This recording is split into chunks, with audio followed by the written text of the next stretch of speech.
भगवान की मर्जी। एक आदमी मंदिर में सेवक था। उसका काम मंदिर की साफ सफाई करना था। भक्तों और श्रद्धालुओं द्वारा दिए गए दान में से थोड़ा बहुत उसे मंदिर के पुजारी द्वारा दे दिया जाता। इसी से उसकी गुजर बसर चल रही थी।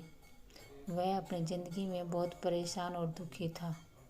मंदिर में काम करते करते वह दिन भर अपनी जिंदगी को लेकर शिकायतें करता रहता।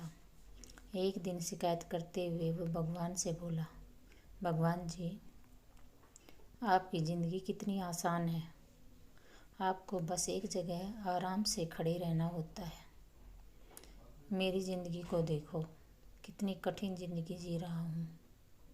मैं दिन भर कड़ी मेहनत करता हूँ, तब कहीं 2 जून की रोटी नसीब हो पाती है। काश मेरी ज़िंदगी भी आपकी तरह होती। उसकी बात सुनकर भगवान बोले, तुम जैसा सोच रहे हो वैसा नहीं है। मेरी जगह रहना बिल्कुल आसान नहीं है। मुझे बहुत सारी चीज़ें देखनी पड़ती हैं, बहुत सी व्यवस्थाएं करनी पड़ती हैं। ये हर किसी के बस की बात नहीं है। भगवान जी, कैसी बात कर रही हैं आप? आपका काम आसान ही तो है। आपकी तरह तो मैं भी दिन भर खड़े रह सकता हूँ। इसमें कौन सी बड़ी बात है? मंदिर का सेवक बोला, तुम नहीं कर पाओगे। इस काम में बहुत धैर्य की आवश्यकता पड़ती है। भगवान बोले, मैं ज़रूर कर पाऊँगा। आप मुझे एक दिन अपनी ज़िंदगी जीने दीजिए। आप जैसा बताएंगे मैं वैसा ही करूँगा। मंदिर का सेवक जिद करने लगा। उसकी जिद के आगे भगवान मान गए और बोले, ठीक है, आज पूरा दिन तुम मेरी ज़िंदगी जियो। मैं तुम्हारी ज़िंदगी जीता हूँ, लेकिन मेरी ज़िंदगी जीने के लिए तुम्हें कुछ शर्तें माननी होंगी। मैं हर शर्त मानने को तैयार हूँ। भगवान जी सेवक बोला, ठीक है, तो ध्यान से सुनो। मंदिर में दिन भर बहुत से लोग आएंगे और तुमसे बहुत कुछ कहेंगे। कुछ तुम्हें अच्छा बोलेंगे तो कुछ बुरा। तुम्हें हर किसी की बात चुपचाप एक जगह मूर्ति की तरह खड़े रहकर धैर्य के साथ सुननी है और उन पर कोई प्रतिक्रिया नहीं देनी है। सेवक मान गया। भगवान और उसने अपनी ज़िंदगी एक दिन के लिए आपस में बदल ली। सेवक भगवान की जगह मूर्ति बनकर खड़ा हो गया। भगवान मंदिर की साफ सफाई का काम निपटा कर वहाँ से चले गए। कुछ समय बीतने के बाद मंदिर में एक धनी व्यापारी आया। भगवान से प्रार्थना करते हुए वह बोला, भगवान जी, मैं एक नई फैक्ट्री डाल रहा हूँ। मुझे आशीर्वाद दीजिए कि यह फैक्ट्री अच्छी तरह चले और मैं इससे अच्छा मुनाफा कमाऊँ। प्रार्थना करने के बाद वह प्रणाम करने के लिए नीचे झुका तो उसका बटुआ गिर गया।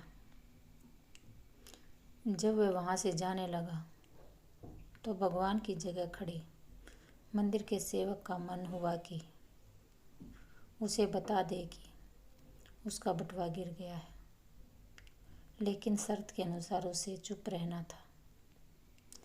इसलिए वह कुछ नहीं बोला और खामोश खड़ा रहा। इसके तुरंत बाद एक गरीब आदमी वहाँ आया और भगवान से बोला, भगवान जी, बहुत गरीब हूँ मैं, जीवन काट रहा हूँ, परिवार का पेट पालना है, माँ की दवाई की व्यवस्था करनी है। समझ नहीं पा रहा हूँ कि इतना सब कैसे करूँ। आज देखो मेरे पास बस 2 रुपये हैं, इससे मैं क्या कर पाऊँगा। आप ही कुछ चमत्कार करो और मेरे लिए धन की व्यवस्था कर दो। प्रार्थना करने के बाद जैसे ही वह वहाँ से जाने को हुआ। उसे नीचे गिरा हुआ व्यापारी का बटुआ दिखाई दिया। उसने बटुआ उठा लिया और भगवान को धन्यवाद देते हुए बोला, भगवान जी आप धन्य हैं, आपने मेरी प्रार्थना इतनी जल्दी सुन ली। इन पैसों से मेरे परिवार कुछ दिन भोजन कर सकता है, माँ की दवाई की व्यवस्था हो जाएगी। भगवान को धन्यवाद देकर वह वहाँ से जाने लगा। तब भगवान बने मंदिर के सेवक का मन हुआ कि वह उसे बता दे कि वह बटुआ तो व्यापारी का है, उसे मैंने नहीं दिया। वह जो कर रहा है वह चोरी है। लेकिन वह चुप रहने के लिए विवश था, इसलिए मन मार कर चुपचाप खड़ा रहा। मंदिर में आने वाला तीसरा व्यक्ति एक नाविक था।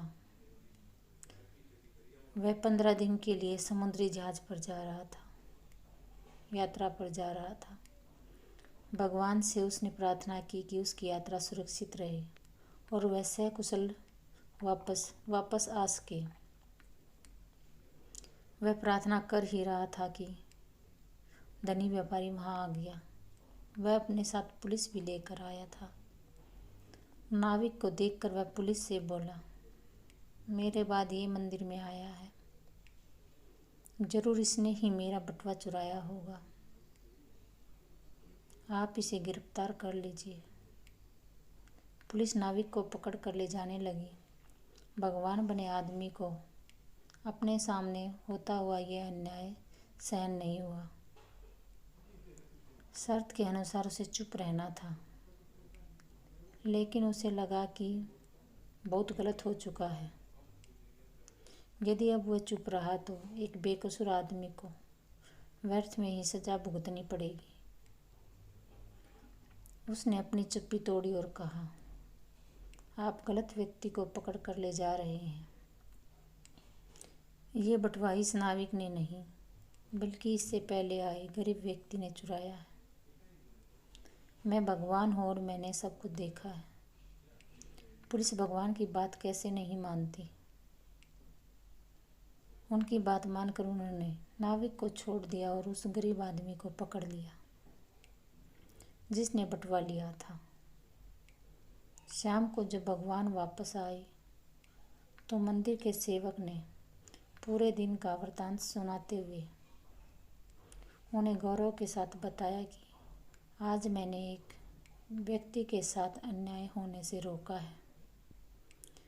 देखिए आपकी ज़िंदगी जीकर आज मैंने कितना अच्छा काम किया है।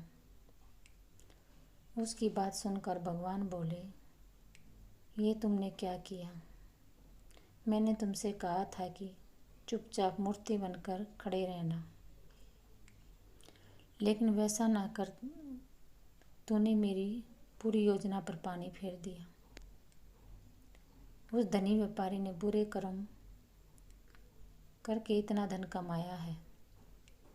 यदि उसमें से कुछ पैसे गरीब आदमी को मिल जाते तो उसका भला हो जाता और व्यापारी के पाप भी कुछ कम हो जाते।